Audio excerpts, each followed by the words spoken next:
Gimana? Bersih dan jernih kan siarannya? Jangan khawatir, semua ini gratis.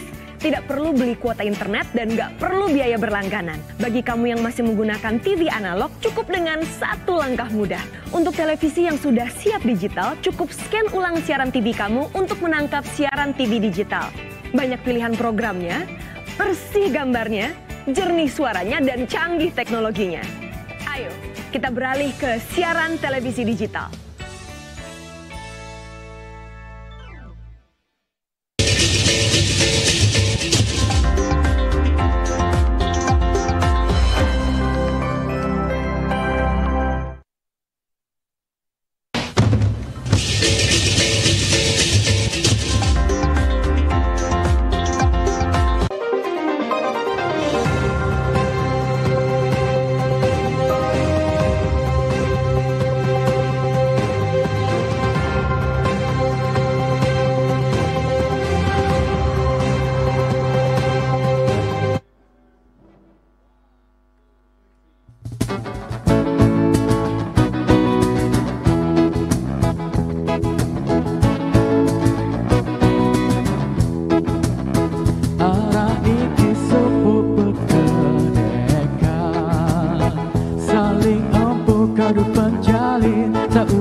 Assalamualaikum warahmatullahi wabarakatuh. Selamat pagi pemirsa, senang sekali kita berjumpa dalam Antar Nusa, kolaborasi antara TVRI Nusa Tenggara Barat, TVRI Bali, dan Nusa Tenggara Timur. Tentunya bersama saya Ira Liana. Dan saya Via Rusmayanti. Pagi ini Ira luar biasa sekali, ini saya sangat bersemangat sekali untuk menyapa pemirsa di rumah. Karena tema kita ini luar biasa. Iya, kita akan berbicara tentang bahasa daerah, revitalisasi bahasa daerah, dan tentu saja kita juga akan nanti bertemu dengan narasumber-narasumber handal. Kita akan ngobrol-ngobrol dan nanti juga kita akan bergabung nih dengan teman-teman dari TVRI Bali dan TVRI Nusa Tenggara Timur. Iya, tepat sekali. Namun sebelum kita masuk ke pembahasan tema kita ya Mia ya, di sini kita ada berbagai informasi menarik yang akan kita sampaikan kepada pemirsa di rumah. Salah satunya terkait mungkin sedang ini ya hype-hype sekali untuk menyambut hari ulang tahun kemerdekaan Republik Indonesia. Betul, nggak terasa ya udah masuk Agustus aja. Jadi ini para orang tua semuanya kayaknya sedang nyari ide nih enaknya memeriahkan hari ulang tahun Republik Indonesia ini dengan apa? Salah satunya dengan karnaval nih, Ira. Iya, betul sekali. Jadi ada berbagai jenis atau tema karnaval yang bisa mungkin diadakan untuk memeriahkan HUT RI kita. Dan dilansir dari newsdetik.com yang mana salah satunya kita mulai dengan tema paling simpel aja, yaitu pakai batik. Oh, pakai batik. Ini semua orang kayaknya punya lah ya batik ya, tinggal jalan pakai batik, nggak ada susahnya. Tapi dari yang biasa aja, dari yang paling mudah, kita juga punya rekomendasi topik-topik atau tema karnaval yang agak di luar nalar sebenarnya. Kayak gimana itu nih ya? Salah satunya adalah mungkin ini masih agak terkesan normal lah ya, tema pahlawan dan juga tema pendidikan. Kira-kira kalau Ira sendiri kalau tema pahlawan menjadi pahlawan apa nih? Agak susah ya memilih pahlawan. Era Kartini aja kali ya lebih mudah. Saya kira pahlawan kesiangan. Jangan. Benar-benar ada tema pendidikan Indonesia, ada juga ini Ira ada tema pakaian adat Indonesia. Ini kayaknya sudah sering ya? Iya, sudah sering ya kita lihat anak-anak TK berpakaian adat. Lucu-lucu juga, lucu banget kayak saya nggak sih? Aduh. Jangan. Namun selain pakaian adat juga Mia, kita bisa mungkin mencoba dengan karnaval cerita rakyat atau legenda. Belum pernah lihat? Ini dia, karena zaman sekarang ini kayaknya cerita-cerita rakyat atau legenda itu sudah mulai agak lupa gitu. Iya, Saya sendiri cuma ikut kayaknya bisa dihitung tangan antara Malin Kundang, Timun Mas, sama apa lagi nih Ira kalau ya, dari NTB dong, kok kamu nyebutin yang di luar terus? Iya, dari NTB ada Putri Mandalika. Nah bisa tuh, ini kayaknya unik banget ya. Nanti ada Timun Mas, bawa timun dan juga emas. Jangan-jangan Putri Mandalika bawa nyale dong. Aduh, mungkin ini bisa dikreasikan ya untuk pemirsa semua. Selain dari cerita legenda Indonesia juga ada tema pelestarian alam. Aduh, ini niatnya sungguh-sungguh sangat mulia begitu ya, mengkampanyekan pelestarian alam yang saat ini kita memang berkutat dengan isu seputar global warming, kebakaran hutan dan sebagainya. Namun juga pemirsa bisa mencoba tema lain yakni lebih tradisional lagi, yaitu tema wayang. Bayangkan bagaimana kamu akan karnaval dengan wayang. Apakah kamu harus berbaju motif wayang atau wayangnya kamu bawa? Gimana itu Mia? Atau kamu harus badannya tipis dulu ya, biar bisa jadi wayang begitu ya. Lalu juga ada tema Indonesia Tempo Dulu dan juga tema tradisi daerah. Nih tradisi daerah ini juga menarik ya, karena kan Indonesia itu kaya akan budaya, adat istiadat dan juga ini memperkuat kebineka tunggal ikan kita. Iya betul. Mungkin juga ingin tema kesehatan ya, yang bisa mungkin mau jadi dokter, perawat atau apapun itu. Dan unik lagi nih satu tema kuliner Nusantara. Karnavalnya seperti apa? Saya kalau kuliner Nusantara saya bawa kangkung di atas, tomat, terasi buat pelecing di jalanan. Iya di jalan ya, langsung cobeknya kamu giniin. Aduh jangan. Tapi unik juga loh, ini bisa menjadi tantangan tersendiri untuk peserta karnaval. Bagaimana caranya saya bisa membawa tema kuliner begitu. Selain kuliner juga mungkin bisa keagamaan, lalu juga tema satwa katanya. Mau bawa harimau? Saya masih agak mikir sih. Ya ini kayak gimana ya, bawa satwanya juga mikir sih. Betul. Ya udah kita skip dulu, agak susah sepertinya. Kemudian tadi satwa kita ke tema tumbuhan. Tumbuhan masih aman lah ya. Masih aman lah ya. Mungkin ada yang ingin bawa bunga Rafflesia alnaldi. Nah, ini salah satu tumbuhan yang harus diperkenalkan juga nih ya. Jangan cuma tahu mawar melati semuanya indah begitu ya. Dan juga ada yang paling mudah nih Ira adalah yang paling sering kita lihat adalah tema merah putih. Nah ini nggak perlu susah sih ya, udah cukup pakai kemeja merah atau pakai rok warna putih kayak gitu. Yang penting ada merah putihnya, sudah jadi bisa ikut karnaval. Wah ternyata banyak banget ya sebenarnya topik-topik dan ide-ide yang bisa kita gunakan untuk semakin memeriahkan hari ulang tahun Republik Indonesia dan juga memperkuat rasa persatuan dan juga kesatuan cinta tanah air kita. Iya betul sekali. Tapi balik lagi ke pemirsa ya, tergantung mau pakai yang mana, sukanya itu preferensi dari individu masing-masing. Betul. Ngomong-ngomong tentang cinta tanah air, ini juga ada berita yang agak sedikit menyedihkan nih Ira, karena beberapa orang sepertinya terlihat kesadaran untuk memasang bendera menjelang hari ulang tahun Republik Indonesia itu agak menurun nih. Ira sendiri udah pasang bendera belum? Aku belum ya. Ini biasanya Agustus sudah mulai ramai. Iya harusnya ramai ya, dan bendera untuk kita pasang juga sangat mudah dijangkau ya, karena kalau di pinggir jalan kita sudah bisa lihat pemirsa udah banyak sekali pedagang-pedagang di pinggir jalan yang menjajakan atau menjual bendera merah putih dari berbagai bentuk. Betul, seperti yang dilansir di rri.co.id ini menyatakan bahwa jelang 17-an kesadaran warga pasang bendera menurun, dan ini juga diperkuat dengan pernyataan salah seorang warga di Bukit Tunggal yang mengatakan kesadaran warga di sekitarnya itu kayaknya sepi-sepi aja nih dari pemasangan bendera begitu. Iya, betul. Tapi meskipun mungkin sudah ada himbauan dari RT ataupun RW untuk memasang bendera di masing-masing rumah, perlu juga nih kesadaran dari kita sendiri nih Mia, supaya kita mungkin rasa cinta tanah airnya, nasionalismenya itu lebih tinggi dan antusias ya menyambut hari kemerdekaan. Kayak apa sih salahnya sekali setahun ya Mia ya? Betul, nggak akan ngerusak cat tembok rumah juga kok. Iya, Ya, apalagi setiap pulang pergi itu ngelihat bendera itu seakan-akan kita jadi rasa nasionalismenya itu lebih bangga gitu Betul, ya. jangan lupa setiap berangkat dan pulang langsung hormat.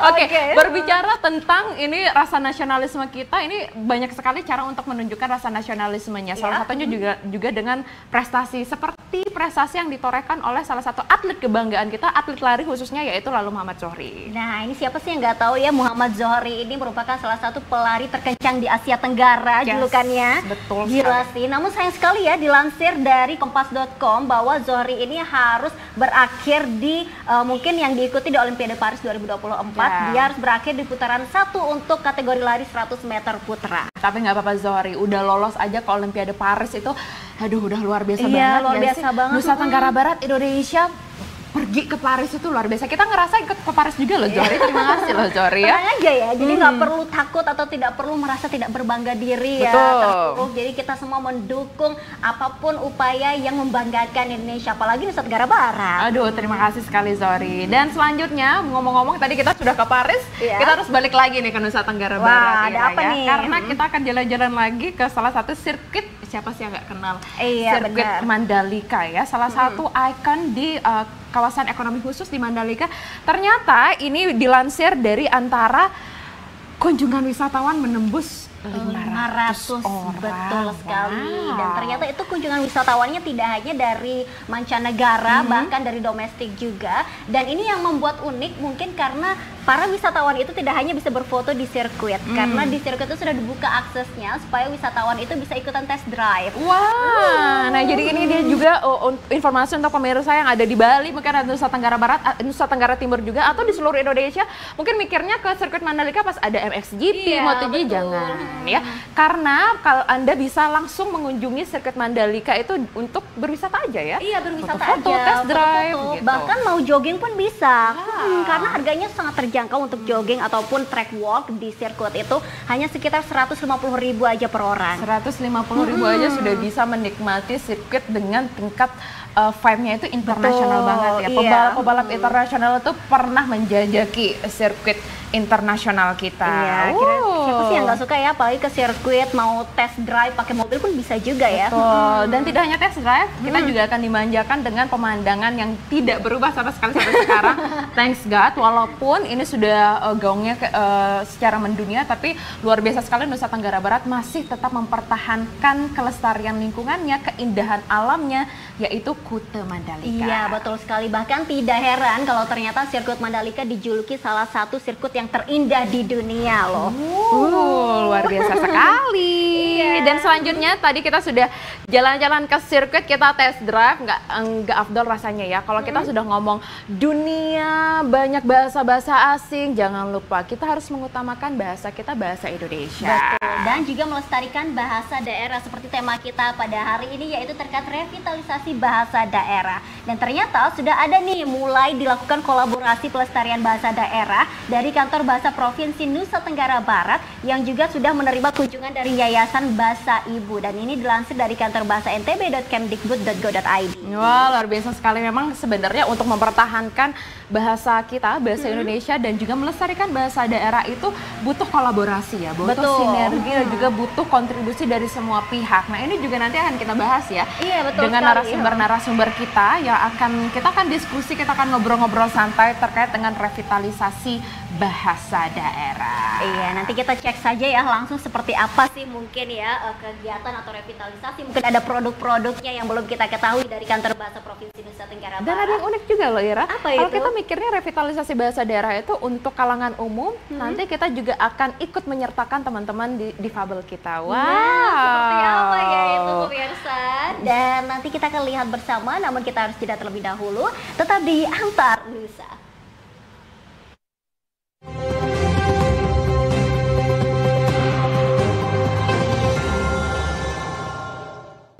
Halo Sobat TVRI, Anda dapat menonton TVRI di mana saja dan kapan saja. Anda dapat mendownload di aplikasi TVRI Klik. Ada berbagai informasi dan kategori yang bisa Anda pilih. Berbagai macam acara bisa ditonton melalui streaming TVRI. Anda dapat mengupdate berbagai informasi berita, olahraga, hiburan, agama, dan events, mulai dari informasi nasional hingga internasional. Tersedia juga beragam channel pilihan, TVRI Nasional, TVRI World, TVRI Sport, dan TVRI Daerah.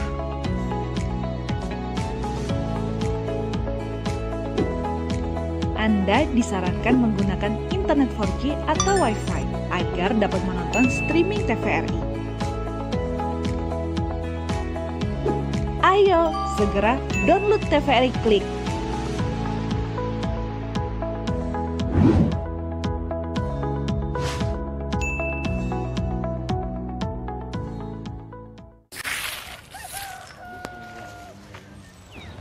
Kok brodoli? Halo?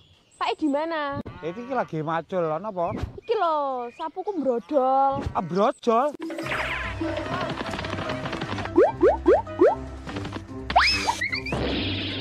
Ana apa, Mas? Bojoku brojol. Wis nggih beda kowe, Mas. Yuk. Mas, bensin. Kurang 1.000.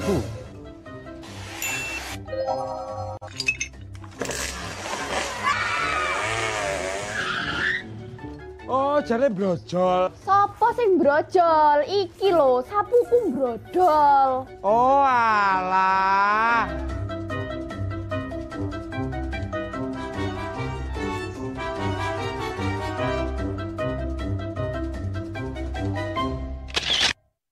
Ini Geng Besti, cerita seru setiap hari.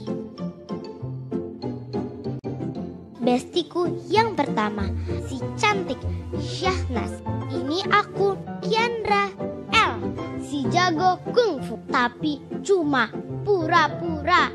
Hahaha. Super Zelo, jagoannya kita. Kita Geng Besti. Ini kue tat bikinan nenekku, asli dari Bengkulu. Ini bakpao beli dari Mamang Gerobak. Ini namanya bakpia, khusus buatan eyangku. Aku nggak suka kue, aku sukanya nasi. Ini dia telur ceplok buatan Mamang.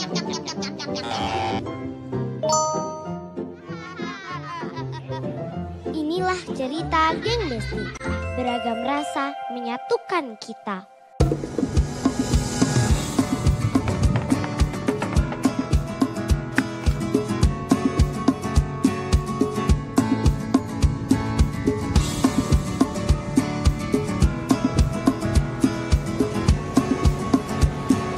Saat ada di sini, kurasakan keceriaan, membawa kebahagiaan.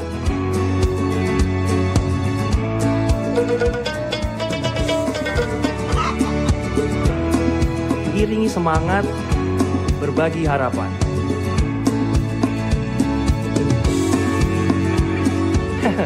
Selalu ada cinta.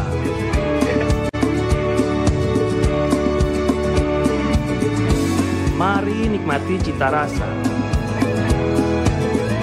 berbalut keindahan, hadirkan kekaguman.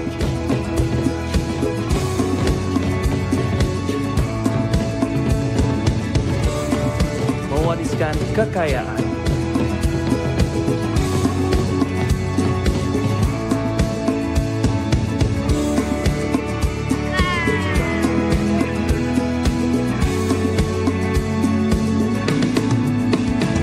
Sungguh mempesona, Lombok kian elok.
Pemirsa, kembali lagi di Antar Nusa.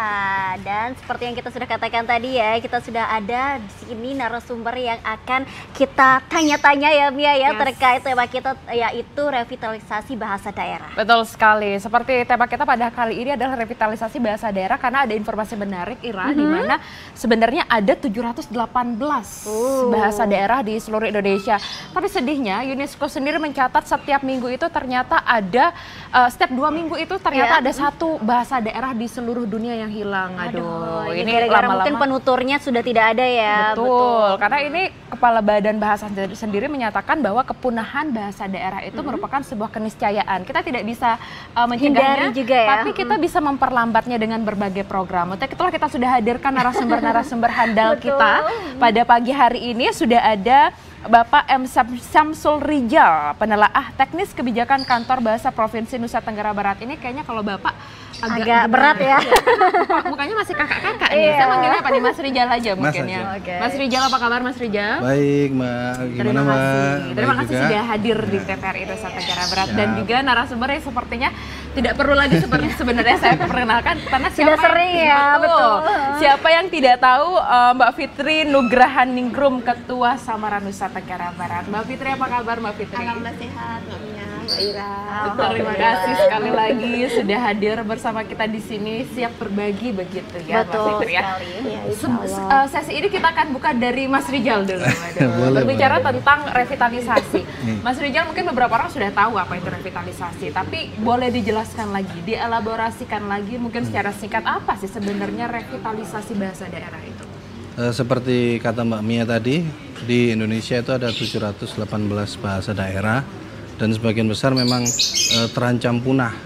Jadi di mana itu menjadi tugas dari Badan Pengembangan dan Pembinaan Bahasa untuk melakukan revitalisasi bahasa daerah. Revitalisasi bahasa daerah itu menghidupkan kembali. Jadi menghidupkan kembali bahasa-bahasa yang sudah bahasa daerah yang sudah mungkin jarang digunakan. Jadi bahasa daerah yang sudah jarang digunakan ini biasanya karena masuknya bahasa asing ataupun karena fokusnya ada di bahasa Indonesia. Jadi dalam komunikasi sehari-hari dalam keluarga mereka menggunakan bahasa Indonesia, bukan bahasa daerah. Jadi itu berpengaruh ya ternyata juga. Padahal berpengaruh juga. Utamakan bahasa Indonesia, melestarikan bahasa daerah, baru kuasai bahasa asing. Jadi harus seimbang antara melestarikan dan mengutamakan bahasa Indonesia itu tadi. Tapi kalau melihat fenomena ini kayaknya dari kantor bahasa sendiri kayak kerjaannya nggak akan selesai karena ini seakan-akan ini ya berkembang, iya betul. Isu-isunya berkembang itu berarti ini kita menghidupkan kembali atau mungkin kita juga harus menjaga begitu ya bahasa daerah yang saat ini mungkin terkesan masih aman ya. Bahasa di NTB sendiri ini statusnya seperti apa? Apakah masuk dalam target revitalisasi daerah? Karena yang saya dengar ada 38 bahasa daerah yang menjadi target revitalisasi bahasa daerah yang sebenarnya sudah terancam punah. Kalau NTB sendiri seperti apa? Ya, untuk tahun 2022 kemarin memang ada 38 bahasa daerah yang dijadikan objek sasaran untuk revitalisasi bahasa daerah. Salah satunya memang bahasa yang ada di NTB, yaitu ada 3 bahasa, Sasak, Samawa, dan Bojo. Jadi 3 bahasa ini masuk ke tipe B, atau dia bahasa yang rentan. Jadi sifatnya dia bahasa daerah yang rentan, kemudian penuturnya masih banyak, tapi bersaing dengan bahasa daerah yang lain. Rentan, penuturnya masih banyak, tapi ya itu tadi bersaing dengan bahasa-bahasa yang lain, bahasa daerah yang lain. Memang karena mungkin kategorinya rentan, jadi harus dijaga aja sekarang sebelum dia menjadi hampir punah kayak gitu. Ira berembe kabar? Solas tidak berembe masih bisa ya? Masih bisa lah ya. Iya. Namun kita beralih dulu nih ya. Kalau tadi mungkin membahas revitalisasi secara umum, mungkin dari Mbak Fitri sendiri melihat mungkin kita bahas secara general dulu untuk kemampuan literasi teman-teman yang difabel itu sejauh ini, apalagi untuk mempelajari bahasa daerah itu seperti apa? Ya, baik. Selamat pagi pemirsa Antar Nusa, Mbak Mia dan Mbak Ira. Untuk disabilitas sendiri sebenarnya lebih dekat ke bahasa ibu ya, bahasa inak kalau di sini kan. Jadi kalau untuk bahasa daerah itu masih dekat, akan tetapi untuk disabilitas tuli itu sama sekali tidak mengerti bahasa daerah karena untuk bahasa isyaratnya itu diajarkan dengan bahasa Indonesia. Nah, ini yang perlu sekali bagaimana penyandang disabilitas tuli itu bisa mengerti dengan bahasa daerah itu sendiri gitu. Karena kan bahasa isyarat bahasa daerah belum ada. Yang ada kan bahasa isyarat Indonesia dan Inggris itu. Iya, betul. Iya. Namun selain ya ini saya jadi mikir ya. Bahasa isyarat Indonesia itu aja masih susah, belum semua bisa begitu. Bahkan bahasa isyarat Indonesia itu kan ada dua, yang Sibi sama Basindo. Nah, yang Basindo itu, kalau Sibi ini dari pemerintah ya Mbak, kan tapi yang digunakan oleh penyandang disabilitas tuli pada umumnya itu yang Bisindo, ya. Bisindo. Dan kemarin sempat waktu membuat kamus bahasa daerah dengan bahasa isyarat sempat ada perdebatan pakai Sibi atau Bisindo karena kebanyakan disabilitas tuli belum paham juga Sibi gitu, lebih senang dengan Bisindo. Itu aja masih ada perdebatan ya. Iya. Bisindo apalagi belum masuk lagi yang bahasa daerah. Saya sudah pusing duluan ini Mbak Fitri. Ya, tapi mungkin itu salah satu hambatan yang dirasakan oleh teman-teman disabilitas. Tapi Mbak Fitri mungkin hambatan secara personal terkait bagaimana sih teman-teman disabilitas ini menangkap atau mempelajari suatu bahasa itu prosesnya seperti apa dan hambatan yang dirasakan itu seperti apa, baik dari individual, mungkin gurunya, pendidikannya, ataupun lingkungan sekitarnya. Iya, kalau penyandang disabilitas yang bukan tuli itu kan dari mendengar ya, mendengar kemudian menirukan, kemudian mengucapkan, dan saya kembali tadi menyampaikan bahwa bahasa daerah ini bahasa inak, bahasa ibu, sehingga mereka itu mudah mengerti. Tapi ketika teman-teman penyandang disabilitas masuk ke dunia pendidikan, khususnya bagi penyandang disabilitas netra, itu hambatannya dengan tulisan. Karena kan kalimat berembe. Nah, berembe ini kan E dengan itu kan sama tulisannya. Iya, tulisannya sama. Iya. Pelafalannya beda, betul. Nah, yang seperti itu itu yang membuat kesulitan juga kadang menulis kalau tidak didampingi bahwa ini seharusnya kata-katanya misalnya bahasa yang pakai sama itu kalau nggak didampingi mereka pasti akan salah maksud. Berarti lebih ke teknis untuk mempelajari itu ya, Mia ya. Karena kan mempelajari bahasa itu bukan hanya dengan mendengar kan, tapi juga kita harus bisa menulis, bisa mengeja kan gitu. Karena jenis-jenis disabilitasnya juga banyak ya. Banyak, ragam disabilitas itu banyak. Ada sensorik, kemudian fisik. Sensorik aja 2, netra dan tuli. Kemudian juga ada yang fisik, Down syndrome, autis, dan mental intelektual kayak gitu. Sedangkan yang netra sendiri juga itu ada 2, low vision dan totally blind. Kalau totally blind ini yang menggunakan braille, sedangkan low vision bisa dengan huruf besar dengan agak kompleks nih. Ya, makanya kemarin kayaknya pastinya sudah mendengarkan hambatan dan keluhan banyak, tapi kita masih tetap optimis ya Ira, bahwa memang inilah fungsi kita di sini, kita mengedukasi, kita tetap berjuang bagaimana agar revitalisasi bahasa daerah ini bisa inklusif gitu ya, bukan eksklusif gitu. Tapi program-program revitalisasi bahasa daerah yang sudah dilakukan sejauh ini apa aja nih Mas Pikir? Untuk kantor bahasa NTB sendiri, karena ia menginduknya ke Badan Pengembangan dan Pembinaan Bahasa, jadi ada beberapa tahapan dalam revitalisasi bahasa daerah yang sudah dilakukan tiap tahun sebenarnya. Ada koordinasi antar instansi, jadi kita berkoordinasi dengan Pemda setempat untuk menjelaskan apa itu revitalisasi, dan kita harus mengakomodasi bersama untuk kebutuhan itu tadi.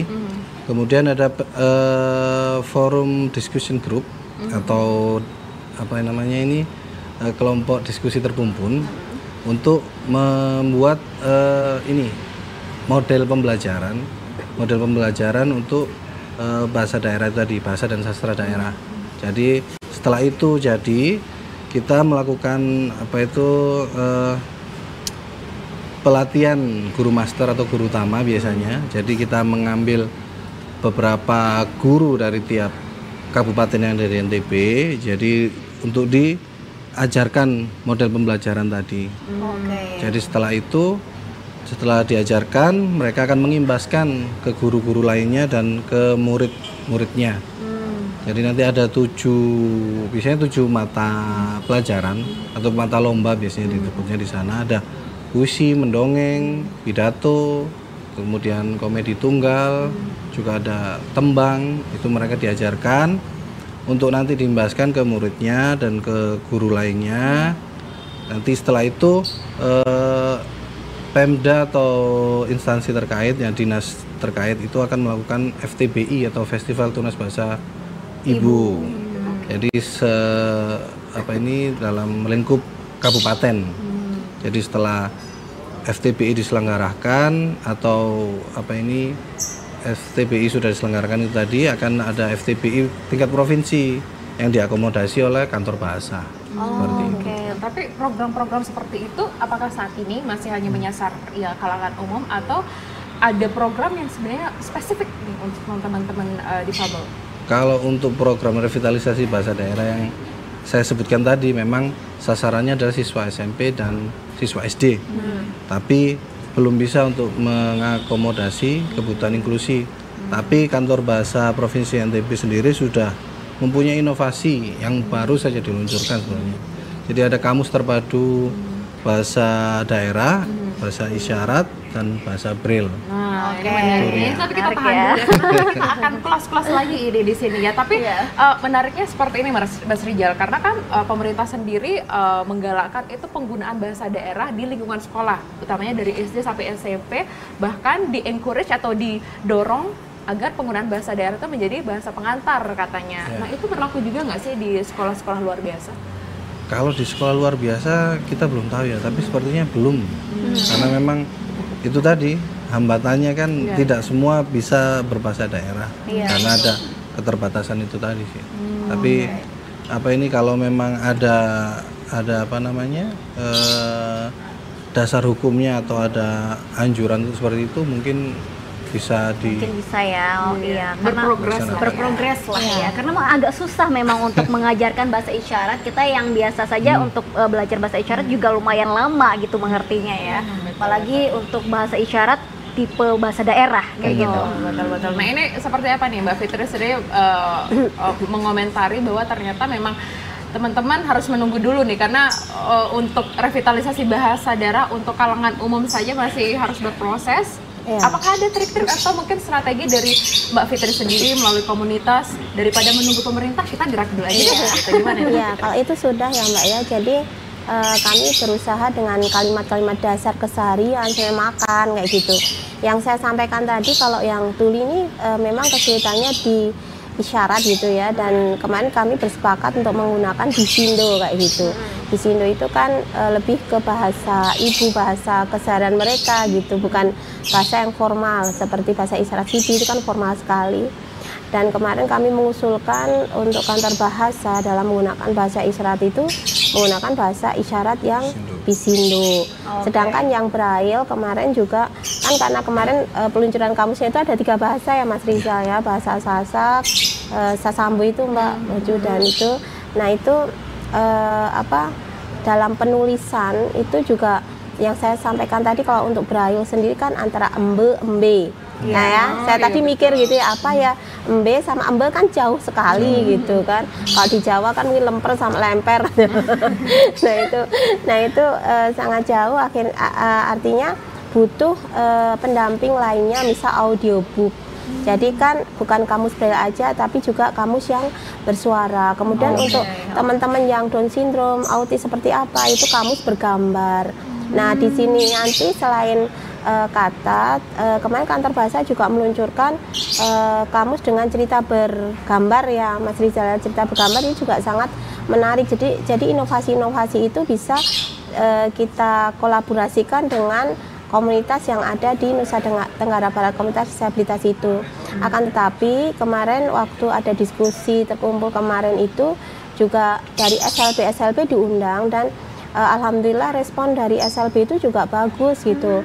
Mereka juga akan mengajarkan. Makanya saya juga punya angan-angan gitu, bagaimana ketika pemerintah itu mewajibkan untuk memakai pakaian adat sebulan sekali, kenapa tidak misalnya dalam setengah jam sehari itu mereka berkomunikasi dengan bahasa daerah antara guru dengan anak gitu.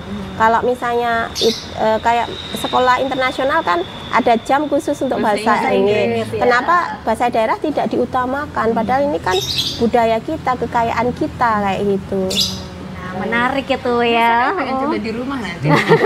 Suami saya pakai bahasa Sumbawa, saya pakai bahasa Sasak lawan. Iya, bingung anaknya itu ya. Tapi luar biasa. Menarik sekali nih ya, tadi sudah disinggung terkait kamus dan perkamusan kolaborasi antara kantor bahasa dan juga dari Samara sendiri. Mungkin Mas Rijal bisa di-spill lagi seperti apa itu kamusnya, mungkin dari pembahasan bahasanya apa saja, perkembangannya dipublish cetak atau online atau bagaimana? Ini namanya adalah kamus terpadu. Kamus terpadu bahasa daerah Indonesia ke isyarat sama braille. Panjang ya, panjang. Namanya itu mencerminkan proses pembuatannya panjang. Jadi, Oke, baik, sebelum itu Mia, maaf sekali kita harus tahan terlebih dahulu karena ternyata kita sudah terhubung dengan teman-teman kita dari TVRI Bali yang akan melaporkan langsung bagaimana sih baligrafi wujud pelestarian aksara dan sastra Bali. Jadi kita lihat bersama-sama seperti apa di sana dan sudah terhubung dengan reporter Hendry Balaprada. Halo Hendry, selamat pagi. Halo, selamat pagi rekan-rekan semuanya di Nusa Tenggara Barat. Apa kabar? Semoga sehat selalu. Baik, Henry sudah siap dengan laporannya karena kita juga ini ya sangat-sangat penasaran nih baligrafi. Biasa kita dengarnya itu adalah kaligrafi begitu. Ini seperti apa? Mungkin bisa selengkapnya informasinya Henry, silakan. Ya, saudara, karya seni baligrafi merupakan hasil dari ide dan kreativitas seni yang tertuang dalam kumpulan aksara Bali sehingga tercipta sebuah karya seni lukis yang memiliki nilai estetika dan juga nilai religius. Untuk dapat menciptakan sebuah karya seni baligrafi dibutuhkan keterampilan yang tinggi, juga kreativitas yang mumpuni, serta pemahaman yang apik mengenai aksara dan sastra Bali. Aksara Bali sendiri sebagai salah satu warisan budaya tak benda Indonesia memiliki peran yang penting dalam mempertahankan dan memperkaya sastra Bali. Mengingat aksara ini juga dipakai sebagai cara atau sarana untuk membuat cerita-cerita rakyat, mitologi, dan juga karya sastra klasik yang hingga saat ini masih bisa dibaca, digemari, bahkan dipahami oleh generasi masa kini. Namun sayangnya di tengah arus globalisasi dan modernisasi yang terus bergulir, ternyata banyak generasi muda yang sudah mulai melupakan, bahkan tidak tahu mengenai keberadaan dari aksara Bali ini. Untuk itu, karya seni baligrafi yang berupa karya lukis ini harus terus dikenalkan kepada generasi muda untuk menumbuhkan kecintaan terhadap bahasa, aksara, dan sastra Bali, mengingat dewasa ini generasi muda dihadapkan pada perkembangan ilmu pengetahuan dan teknologi yang semakin pesat. Nah, untuk menumbuhkan kecintaan terhadap bahasa, aksara, dan sastra Bali ini, berbagai upaya berupa lomba telah dilakukan sebagai sebuah cara dan juga bagi generasi muda untuk terus bisa bereksperimen, berkarya, dan juga berekspresi sekaligus sebagai upaya pelestarian sastra Bali itu sendiri. Saat ini saya tengah berada dengan dosen sastra Bali Universitas Udayana, Dr. Andes Igede Nala Antara M.Hum, dan membahas sedikit mengenai pelestarian karya seni baligrafi ini sendiri. Pak Nala, apa kabar? Selamat pagi. Selamat pagi, kabar baik, sehat semuanya. Baik ya Pak Nala ya. Pak Nala, ini kan karya seni baligrafi ini awalnya dari kaligrafi yang kemudian dimodifikasi menjadi baligrafi agar ada unsur Balinya. Dan ini adalah karya seni lukis yang sifatnya sangat klasik atau yang sudah ada sejak lampau seperti itu. Eksistensinya seperti apa dan bagaimana pelestarian aksara Bali ini bisa tertuang sangat baik di baligrafi terutama bagi generasi muda saat ini? Oke, terima kasih. Begini, istilah baligrafi itu sesungguhnya baru dimunculkan pada tahun 2013 sebagai boleh dikatakan pengganti, tadi sudah disampaikan istilah kaligrafi. Jadi kaligrafi yang beraksara Bali kita namakan dengan baligrafi dengan persetujuan beberapa budayawan pada saat itu tahun 2013 ketika di Museum Nyoman Gunarse di Kota Klungkung dilaksanakan Balinese International Festival atau Festival Internasional Bahasa Bali. Jadi sana munculnya. Dan pada saat itu juga dilombakan. Jadi baligrafi itu sendiri artinya adalah merangkai aksara Bali menjadi sebuah karya seni, yaitu karya seni lukis. Sesungguhnya dalam klasifikasi aksara Bali, kumpulan-kumpulan aksara yang bisa terbaca baik secara filosofis maupun secara magis, itu kita sudah kenal dulu namanya aksara modre.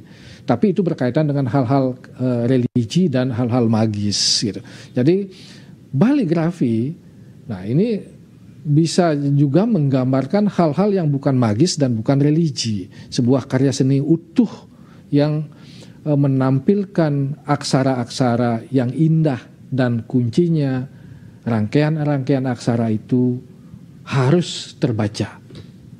Nah, dalam rangka pelestarian aksara, sesungguhnya baligrafi ini adalah sesuatu hal yang sangat menarik, menjadi minat khusus para seniman Bali untuk merangkai aksara-aksara itu. Jadi seorang seniman baligrafi harus paham, harus bisa membaca dan menulis aksara Bali.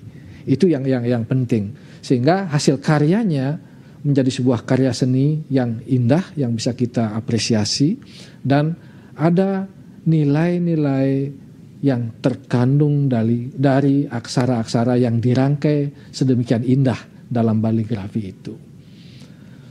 Kalau kita berbicara aksara Bali ya, sebagai bagian dari baligrafi itu, sesungguhnya aksara Bali itu bukan hanya sebuah lambang untuk kita komunikasi baca tulis semata, tidak.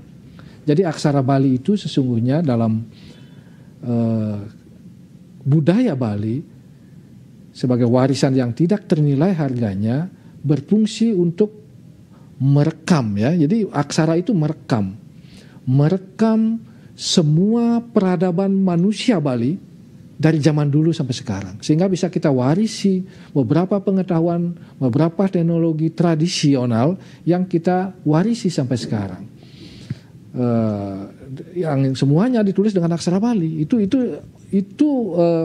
merupakan tadi itu merekam dan kita warisi sampai sekarang. Nah, aksara-aksara Bali yang diwariskan itu, yang merekam peradaban manusia Bali itu, merekam peradaban budayanya juga, sesungguhnya harus kita lestarikan, walaupun belakangan mungkin generasi muda kita sudah mulai beberapa yang sudah tidak bisa membaca dan menulis lagi. Nah, untuk itulah perlu inovasi.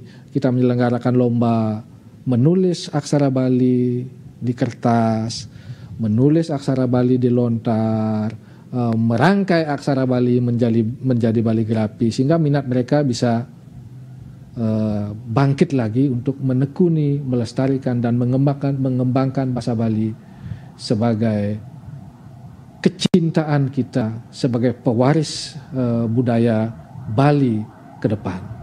Baik, tentunya dengan kegiatan lomba ini menjadi sarana yang sangat efektif, terutama sarana edukasi untuk terus melestarikan seni baligrafi itu sendiri, di mana dengan mempelajari dan menciptakan sebuah karya seni lukis baligrafi, generasi muda selain dapat menulis aksara Bali, juga dapat memahami secara betul apa yang terkandung makna filosofi dan sejarah yang terkandung di dalamnya.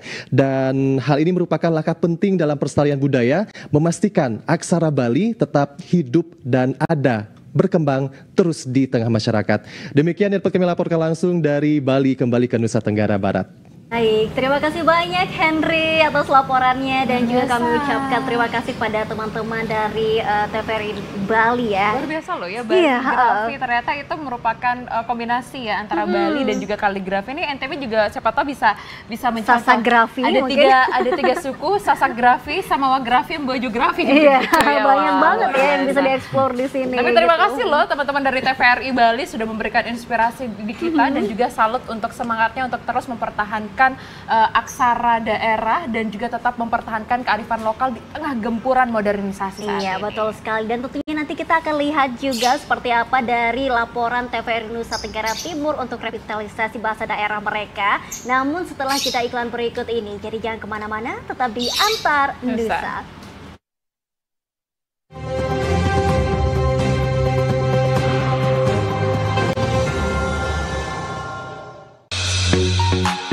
Sobat Digital, kenapa ya harus nonton siaran TV digital? Walaupun sama-sama menggunakan teknologi digital, siaran TV digital tidak sama loh dengan TV streaming yang melalui internet, TV kabel, dan TV satelit. Siaran TV digital adalah bukan TV streaming yang menggunakan kuota internet, bukan TV kabel yang membayar iuran setiap bulannya, dan bukan TV satelit yang menggunakan antena parabola. Siaran TV digital itu gratis loh, masih menggunakan antena UHF biasa. Bila televisi di rumah kamu masih analog, pasangkan set-top box dengan teknologi DVB T2. Yuk beralih nonton siaran televisi digital. Bersih gambarnya, jernih suaranya, canggih teknologinya. Yuk nonton siaran televisi digital. Bagaimana ya cara menangkap siaran televisi digital? Pertama, pastikan di daerah Anda sudah ada sinyal siaran televisi digital. Kedua, gunakan antena UHF di dalam atau di luar rumah Anda. Ketiga, pastikan televisi Anda sudah dilengkapi penerima siaran digital DVB T2. DVB T2 merupakan jenis sinyal yang digunakan Indonesia dalam penyiaran televisi digital. Keempat, pilih auto scan, lalu pindai televisi Anda. Bagaimana jika televisi Anda masih analog? Pasangkan set-top box, televisi Anda otomatis menangkap siaran digital. Bersih gambarnya, jernih suaranya, canggih teknologinya.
Pemirsa, kembali lagi di Antar Nusa. Wah, tadi kita sudah sempat dengar ya dari teman-teman TVRI Bali. Nanti kita juga akan tergabung dengan teman-teman dari TVRI Nusa Tenggara Timur. Tapi sebelumnya kita lanjutkan dulu karena saya sudah tidak sabar ini mengulas lebih dalam lagi sebuah kamus yang namanya sangat panjang.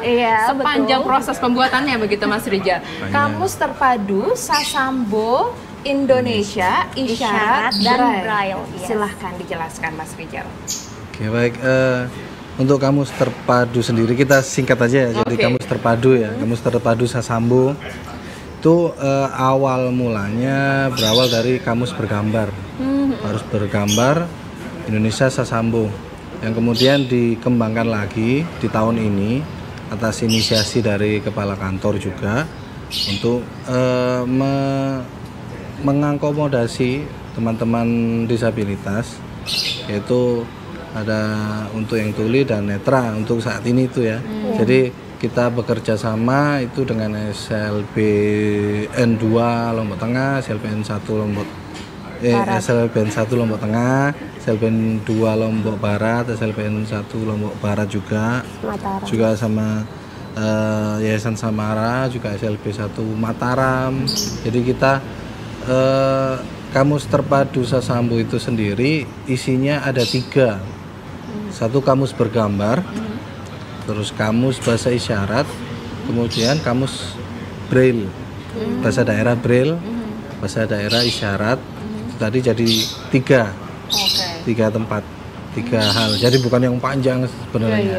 Jadi ada tiga kamus yang kita inovasikan, kantor bahasa inovasikan tahun ini. Jadi tujuannya itu tadi untuk mengakomodasi pembelajaran bahasa daerah untuk teman-teman yang disabilitas agar paling tidak mereka tahu bagaimana bahasa daerah di wilayahnya sendiri, Sasak, Samawa dan Bojo. Jadi kemarin dari bulan Mei akhir itu kita sudah melakukan uji kebermanfaatannya, uji kebutuhannya ke SLB, ke beberapa sekolah yang ada di Mataram, di Lombok Tengah, Lombok Timur, kemudian Lombok Barat, untuk melihat kamus yang akan kita inovasikan ini sudah bisa kita luncurkan atau belum. Setelah itu kita dapatkan hasilnya memang dibutuhkan kamus yang seperti itu untuk pembelajaran teman-teman disabilitas di sekolah. Kemudian dari itu kita susun kamusnya, kita bekerja sama dengan SLBN 1 Lombok Tengah untuk mencetak kamus Braille-nya. Kemudian kita bekerja sama dengan SLBN 2 Lombok Barat, juga SLBN 1 Lombok Tengah tadi untuk memperagakan bahasa isyaratnya. Jadi untuk kamus bahasa isyarat sendiri ada di laman, ada di website atau laman. Berarti tidak tercetak begitu. Bukan ya? tercetak. Bagaimana ya gerak-geraknya kalau dicetak? Kalau dicetak agak bingung ya. Iya. Berarti ini bentuknya itu melibatkan berbagai media begitu berarti ya Mas Rijal ya. Jadi apakah itu bisa diakses dalam satu tempat yang lebih mudah gitu, misalkan mungkin satu aplikasi kah atau bagaimana? Ada. Jadi itu jadi satu laman, jadi satu alamat tersendiri, yaitu di kadaringcb.kemdikbud.go.id untuk sekarang. Di mana Mas Rijal? Siapa tahu pemirsa juga pengen akses. kadaringcb.kemdikbud.id. Jadi itu di situ ada kamus bergambarnya juga ada yang secara digital. Kita juga ada cetaknya di kantor. Kemudian kamus untuk bahasa isyaratnya ada di laman karena harus ada video memperagakannya kan, nggak mungkin dicetak kan, nggak bergerak soalnya. Kemudian kamus bahasa daerah Braille-nya juga ada di kantor, masih pengembangan juga. Kami sudah dicetak, cuman beberapa eksemplar saja masih. Kemudian dari situ juga diinformasikan kalau misalnya yang Braille ada cetaknya di kantor, kemudian yang bergambar juga cetaknya ada di kantor. Jadi satu tempat, tetap satu tempat. Oke, berarti cukup mudah untuk diakses siapapun gitu ya Mas Rijal ya.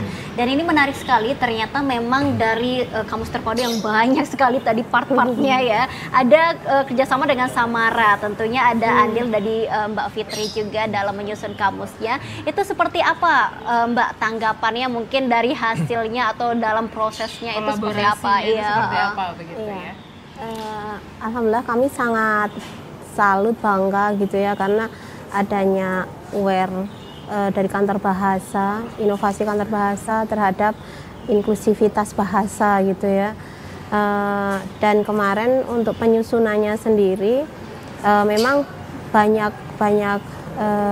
tanggapan, baik itu positif maupun yang membangun gitu. Contoh untuk kamus bahasa Sasambo, Indonesia Sasambo yang Braille, karena Braille ini kan hurufnya itu huruf yang boros gitu ya, karena kan satu huruf, misalnya satu lembar huruf biasa itu menjadi 5 lembar huruf Braille.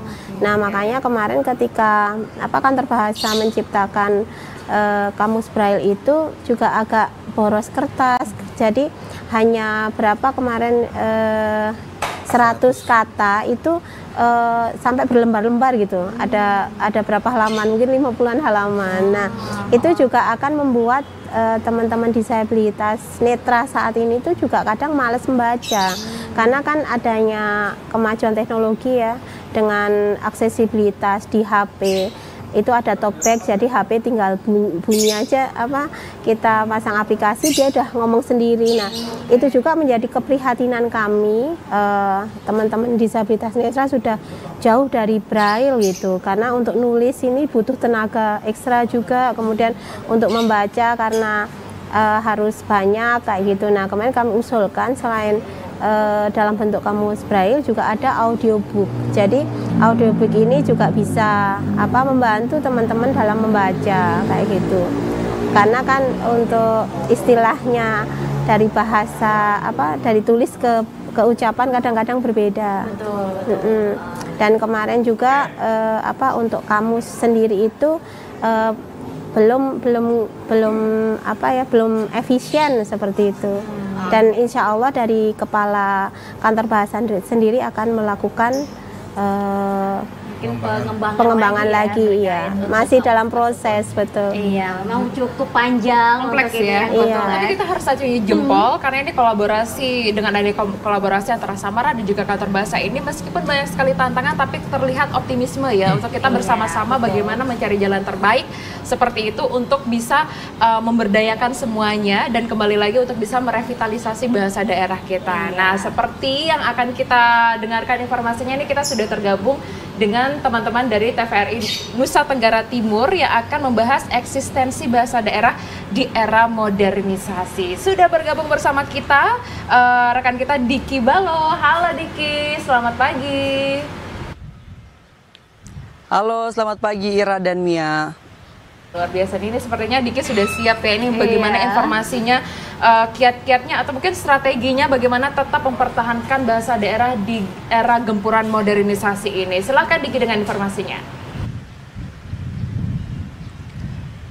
Iya, Ira, Mia, dan juga Sobat Nusa dimanapun Anda berada, memang eksistensi bahasa daerah itu menjadi hal yang sangat penting agar tetap lestari. Di Nusa Tenggara Timur sendiri berdasarkan rilis terakhir di akhir tahun 2023 dari Badan Pengembangan Bahasa dan Kebudayaan, Pendidikan dan Kebudayaan merilis bahwa di Nusa Tenggara Timur bahasa daerah yang dimiliki adalah 72 yang tersebar luas di 22 kabupaten kota di Nusa Tenggara Timur. Namun memang di era modernisasi saat ini eksistensi bahasa daerah seringkali dihadapkan dengan berbagai macam tantangan. Untuk itu memang perlu menjadi perhatian serius bagi setiap kita yang peduli akan bahasa daerah.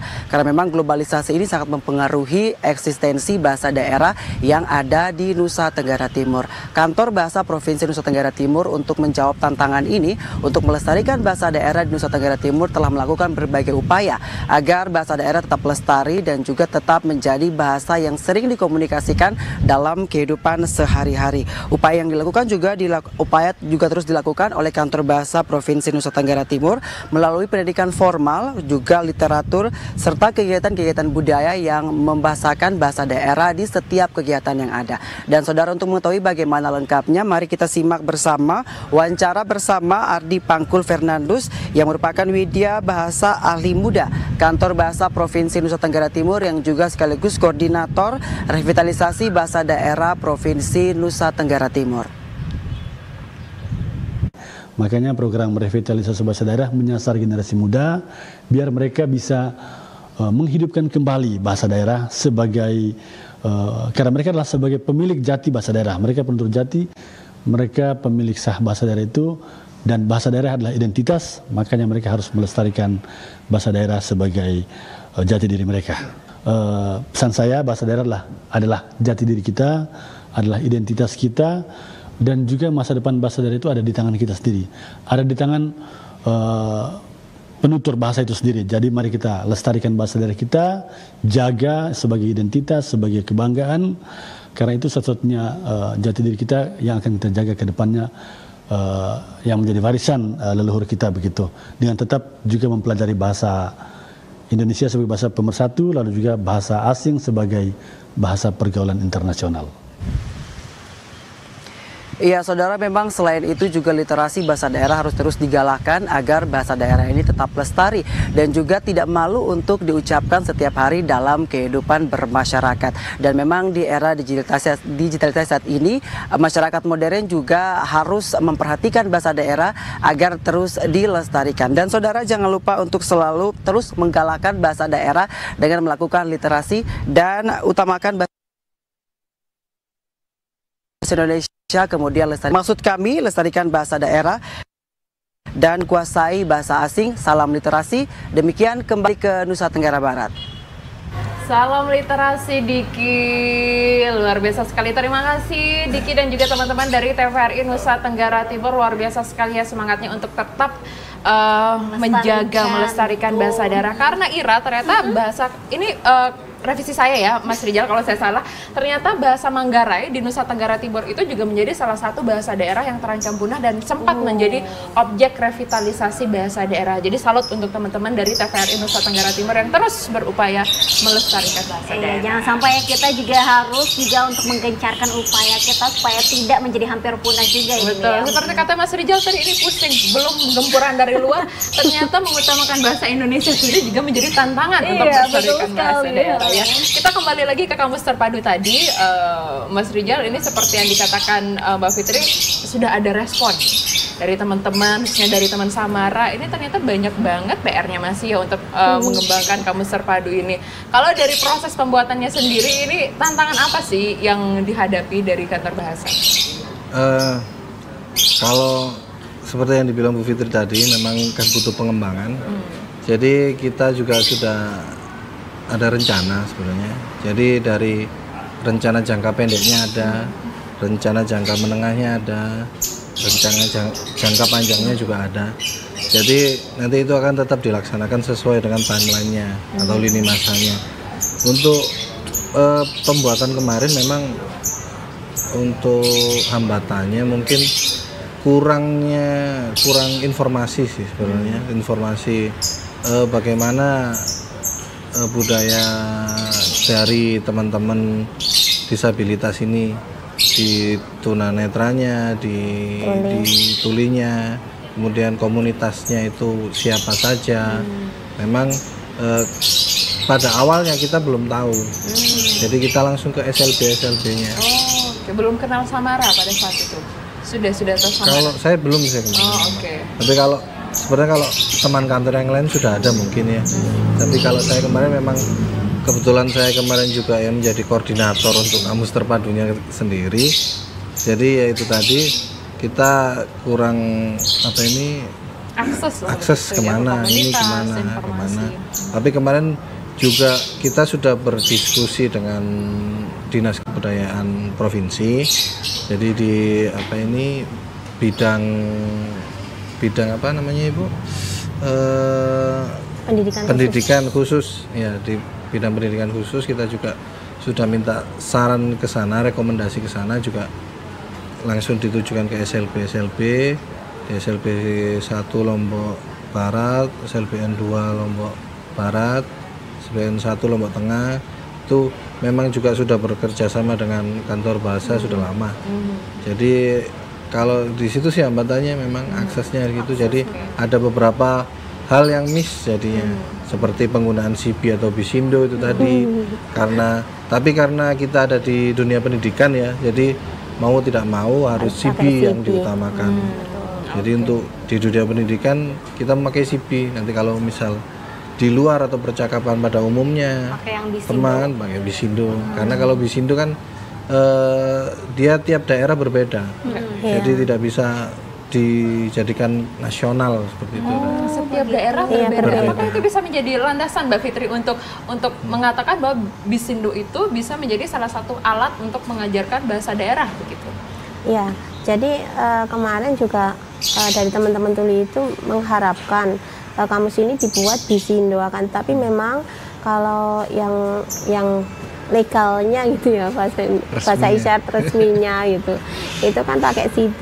Nah jadi untuk pembelajaran bahasa daerah sendiri, bahasa isyarat Indonesia daerah itu melalui banyak proses gitu. Kayak yang di SLB kan CB, kemudian diterjemahkan lagi dengan Bisindo. Jadi banyak proses, sama aja dengan yang Braille tadi seperti itu. Jadi ada tidak hanya selangkah, kalau untuk disabilitas itu 2 langkah sampai 3 langkah. Panjang ya, iya, Bu, ya. Memang ada kebutuhan khusus di situ. Ini kalau saya katakan itu spesialnya teman-teman begitu ya, karena semangat juangnya tinggi dan juga dia proses belajarnya itu harus kita ikuti juga semangat belajarnya begitu. Kita yang 1 langkah aja mungkin kadang udah malas-malesan ya, tapi kita harus mengikuti dan juga terinspirasi oleh teman-teman difabel lainnya bagaimana mereka juga terus bersemangat, terus berjuang dan juga pengen ikut terlibat dalam revitalisasi. Tapi yang hebat Kantor Bahasa memiliki inovasi inklusi. Kamus inklusi itu baru di Indonesia di NTB ini. Oh, baru di NTB. Iya, yang untuk daerah itu, yang inklusi. Sekali nih ya. Dan kita mau kasih semangat buat Mas Rijal ya. Tantangannya panjang sekali tapi tidak apa-apa ya. Lebih baik kita berjalan pelan tapi kita tetap bergerak daripada cepat tapi kita terhenti begitu. Harus ada progres setiap saat ya, Mia ya. Nah, ngomong-ngomong tentang CB tadi, Mas Rijal, boleh Mas Rijal gambarkan secara singkat garis besarnya aja Mas Rijal ini perbedaannya kamus terpadu dengan CB itu seperti apa? Kalau CB sendiri kan karena sudah resmi dan sudah ada lamanya sendiri sebenarnya CB. Bedanya itu tadi kita mulainya dari bahasa daerah. Kemudian karena tujuannya untuk pembelajaran bahasa daerah harus diawali dari bahasa daerah dulu, kemudian di bahasa Indonesia kan, baru nanti di-CB-kan lagi. Panjang ya. Lumayan ya. Bedanya 5 tahap seperti itu untuk menjadi CB kayak gitu. Berarti hanya di bagian tahapannya saja ya untuk perbedaannya sendiri. Oke. Namun tadi kan sempat diluncurkan itu yang sudah diluncurkan resmi itu yang untuk kamus terpadu itu. Ya. Apakah sudah dipakai di beberapa sekolah SLB-nya? Kalau untuk dipakainya mungkin belum semua ya karena kita belum mendistribusikan juga. Cetaknya masih terbatas. Jadi nanti akan disosialisasikan lagi di jangka menengah. Tapi kalau saat ini kita sudah mensosialisasikan ke beberapa sekolah. Selain dari peluncuran kemarin, karena peluncuran kemarin kita juga mengundang banyak lembaga, instansi, juga teman-teman komunitas, itu juga kita sosialisasikan di situ. Kemudian saat ini juga lagi berjalan ini sosialisasi untuk kamus terpadu itu sendiri. Minggu kemarin ke beberapa sekolah SMA, SMP yang ada di Kota Mataram. Kebetulan juga diikutkan di kegiatan Krida Duta Bahasa. Jadi itu tadi dia untuk menjelaskan itu tadi. Kemudian saat ini juga Bu Kepala sedang ada di Sumbawa untuk pemantauan revitalisasi bahasa daerah yang sudah diselenggarakan, juga untuk sosialisasi kamus terpadu itu sendiri. Oke, sudah banyak sekali upaya ya untuk mengoptimalkan dari revitalisasi khususnya untuk teman-teman disabilitas itu sendiri. Namun Mbak Fitri, saya jadi penasaran nih, kamus sudah ada nih ya, fasilitasnya sudah ada. Apakah tenaga pendidiknya sudah cukup mumpuni mungkin ya untuk mengajarkan memakai kamus-kamus tersebut nantinya? Ya. Kalau untuk tenaga pendidiknya itu pasti sudah paham ya dengan masing-masing ragam disabilitas. Yang tuli pasti sudah menguasai bahasa isyarat, kemudian yang netra juga tenaga pendidikannya itu juga mengerti Braille, akan tetapi tinggal memotivasi semangat siswa itu agar bisa menguasai itu, agar bisa menerapkan bahasa daerah dalam kehidupan sehari-hari. Dan kemarin kami mengusulkan tidak hanya di kantor bahasa atau SLB saja yang akan menjadi tempat kamus tersebut, akan tapi nanti di perpustakaan daerah, kemudian di tiap-tiap komunitas itu semuanya juga sudah semestinya punya kamus itu, sehingga disabilitas itu tetap dimanapun dia berada bisa belajar. Oke. Nah, kalau dari teman-teman Samara sendiri, Mbak Fitri, ini sejauh mana sudah banyak yang menggunakan? Apa seperti tadi masih terkendala efisiensi? Seperti tadi katanya kalau yang cetak, yang braille-nya itu males, ya siapa yang mau bawa yang berat-berat juga sih ya. Kalau sekarang ini seperti apa penggunaan kamus terpadu ini, dan kalau misalnya masih sedikit, kebanyakan pakai apa sih saat ini teman-teman di Samara? Karena kamus ini masih terbatas, masih di kantor bahasa, jadi kami belum menggunakan ya. Mungkin jangka menengah atau jangka panjang tergantung kantor bahasanya gitu. Akan tapi kalau untuk pembelajarannya sendiri itu sudah dimulai, karena kan teman-teman tunanetra, kalau teman-teman yang netra ini mereka sudah bisa menggunakan bahasa daerah kan, tapi kendala kami di teman-teman tuli dan teman-teman Down syndrome. Ya. Tapi kalau tapi saya penasaran kalau di Nusa Tenggara Barat sendiri, sebelum mungkin adanya inovasi dari Kantor Bahasa Nusa Tenggara Barat, akses untuk mendapatkan buku untuk belajar mungkin dengan buku braille tadi itu apakah cukup mudah atau bagaimana itu? Ya, kalau untuk di Nusa Tenggara Barat sendiri kurang ya, karena kan kalau dulu itu yang ada hanya di Balai Penerbit Braille itu di Bandung. Jadi kan harus inden dulu kan lama. Kemudian kalaupun di SLB 1 Praya itu punya alat untuk membrailkan, itu pun juga biayanya mahal, sangat mahal gitu. Jadi untuk buku-buku braille sendiri, bukan hanya kamu, semua buku braille itu masih minim, sehingga teman-teman itu lebih senang dengan belajar mendengarkan radio, mendengarkan siaran TV. Kemudian sekarang dengan HP kan sangat mudah ya, sangat mudah dan mudah merusak juga. Mudah dan mudah merusak juga, betul. Nah itu yang harus kita waspadai juga, makanya butuh pendampingan khususnya disabilitas yang baru itu ya, anak-anak misalnya, atau yang mengalami disabilitas baru karena sakit, karena kecelakaan. Nah itu kan juga butuh pendampingan kayak gitu. Nah ini ngomong-ngomong tentang menggunakan HP dan sebagainya, nih Mas Rizal dari tadi senyum-senyum nih. Aduh, berat lagi nih tantangan saya nih ke depannya untuk mengembangkan kamusnya. Tapi saya melihat ada optimisme ya dalam penyusunan kamus terpadu ini. Apalagi katanya Mas Rizal tadi, kita sebenarnya sudah menyusun rencana dari jangka pendek, jangka menengahnya seperti apa, jangka panjangnya seperti apa. Nah untuk kedepannya mau diapain nih kamus terpadu ini Mas Rizal? Dan mungkin harapannya untuk kedepannya seperti apa? Untuk kita mulai dari rencana jangka menengah dulu.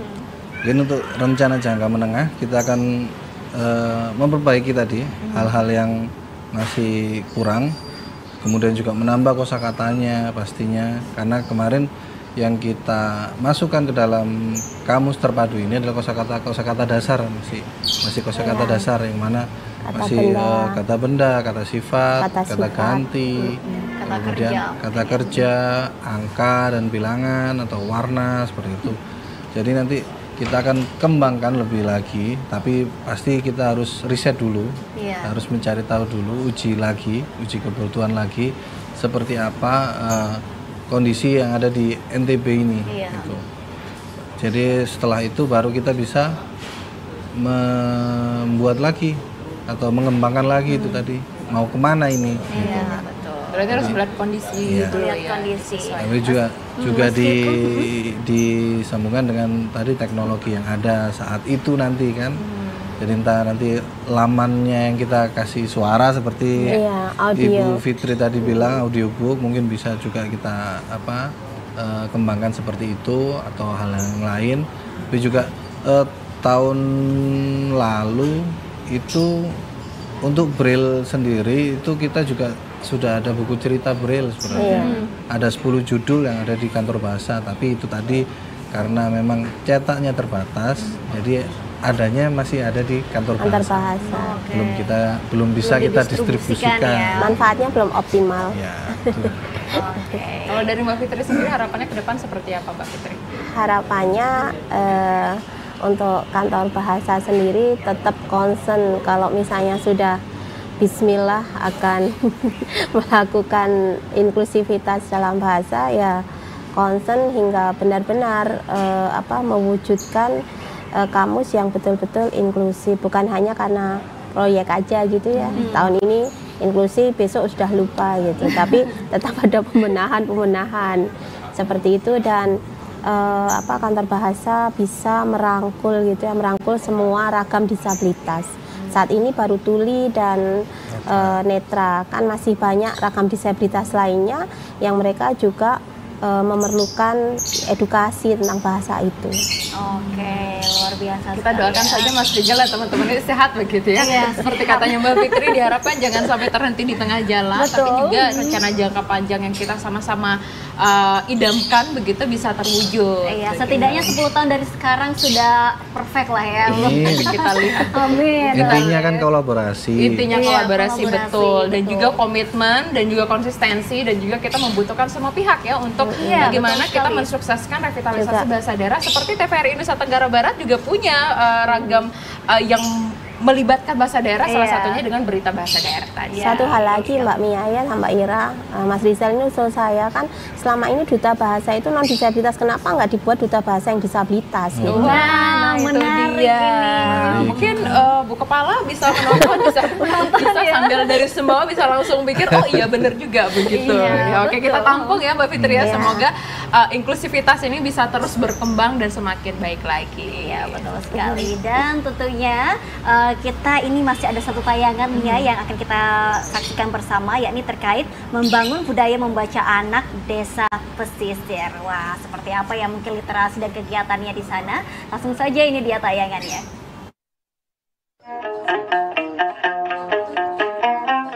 Upaya dalam meningkatkan literasi pada anak-anak terus dioptimalkan oleh seluruh lapisan masyarakat. Salah satunya komunitas Balai Baca Dayan Gunung. Komunitas yang berdiri sejak tahun 2019 ini aktif dalam membangun minat baca pada anak, khususnya di wilayah pedesaan. Dedi Apiandi selaku pendiri berinisiatif membuat komunitas ini karena melihat kurangnya kesadaran masyarakat terhadap pendidikan yang berdampak pada indeks pembangunan manusia di daerah Lombok Utara. Komunitas Balai Baca Dayan Gunung menggelar kegiatan pendampingan pada anak, di antaranya kelas literasi dasar, tebar bahan bacaan, dan membaca nyaring bersama di beberapa sekolah. Hingga kini, komunitas Balai Baca Dayan Gunung telah berhasil menggerakkan motivasi ratusan anak di beberapa dusun di Kecamatan Gangga untuk aktif membaca. Dalam meningkatkan minat baca pada anak, Dedi tidak hanya menggunakan buku fisik saja, namun ia juga mengenalkan buku digital yang diselingi dengan berbagai permainan. Upaya ini menarik minat anak-anak untuk membaca. Menjaga komitmen untuk membangun minat baca pada anak tidaklah mudah bagi Dedi. Ia bersama dengan 10 anggota komunitas lainnya juga aktif mencari donasi buku bacaan agar anak-anak lebih banyak mendapatkan jendela pengetahuan. Pendidikan tinggi itu milik semua, entah dia miskin, kaya, semuanya sama. Pendidikan yang layak itu bukan milik orang kaya, gitu. Tapi pendidikan yang layak itu milik orang miskin, milik semua. Jadi tidak ada batasan dari semua itu, semua sama rata. Gitu. Tetaplah berbuat baik kalau terkadang kamu terlihat buruk dalam cerita seorang. Dan ketahuilah, ladang amal itu bernama mengajar anak membaca. Komunitas Balai Baca Dayan Gunung juga bekerja sama dengan Pokdarwis Desa Segara Katon dalam mendukung gerakan literasi. Seperti kegiatan Teta Menoja yang digelar komunitas, di mana anak-anak dapat belajar dengan suasana berbeda di pinggir pantai, sekaligus mengunjungi air bual atau mata air tawar menggunakan sampan. Edukasi wisata bahari ini penting ditanamkan sejak dini demi menjaga ekosistem laut dan meningkatkan kesejahteraan masyarakat pesisir.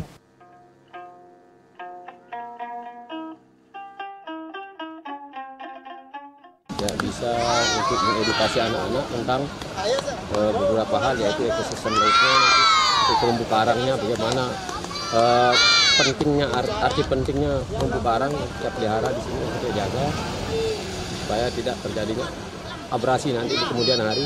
Anak-anak juga bisa nanti akan untuk dampaknya itu kan tidak terdampak pada anak-anak kemudian, supaya ada generasi penerus lah untuk menjaga terumbu karang. Mereka membaca, semua rajin membaca buku untuk menambah ilmu mereka dan bisa mengurangi pengangguran nantinya, karena mereka sudah mempunyai ilmu, karena ilmu kunci dari keberhasilan itu. Dengan kemampuan membaca yang membudaya dalam diri setiap anak, maka tingkat keberhasilan di sekolah maupun kehidupan di masyarakat akan membuka peluang kesuksesan hidup lebih baik, khususnya bagi anak di wilayah pesisir.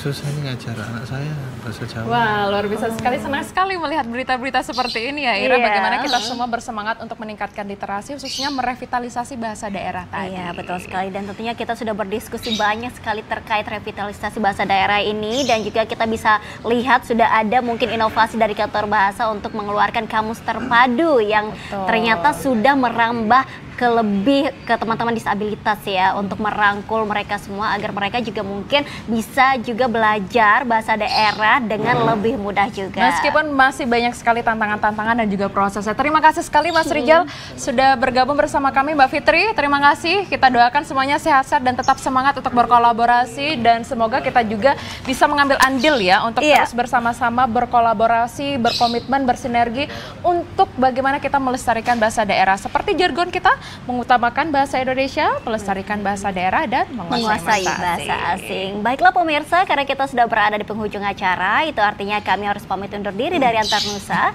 Saya Ira Liana pamit. Dan saya Mia Rusmayanti pamit undur diri. Terima kasih dan sampai jumpa.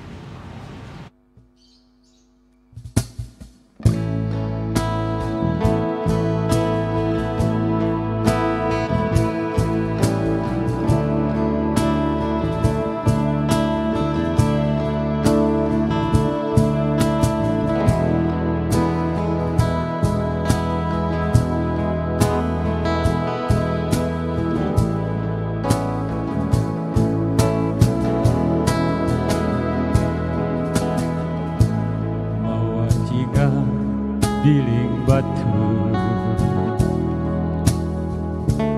tumung tengah balit lekas kapange nonda parusi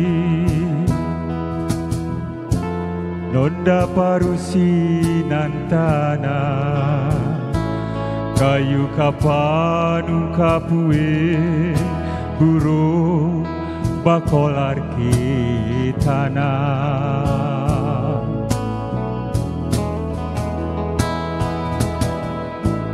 mawar jingga giling batu belis komal ketong kanto noluse tampo linggana Buanu gampang lusite senapai adal subuh iring koma kekar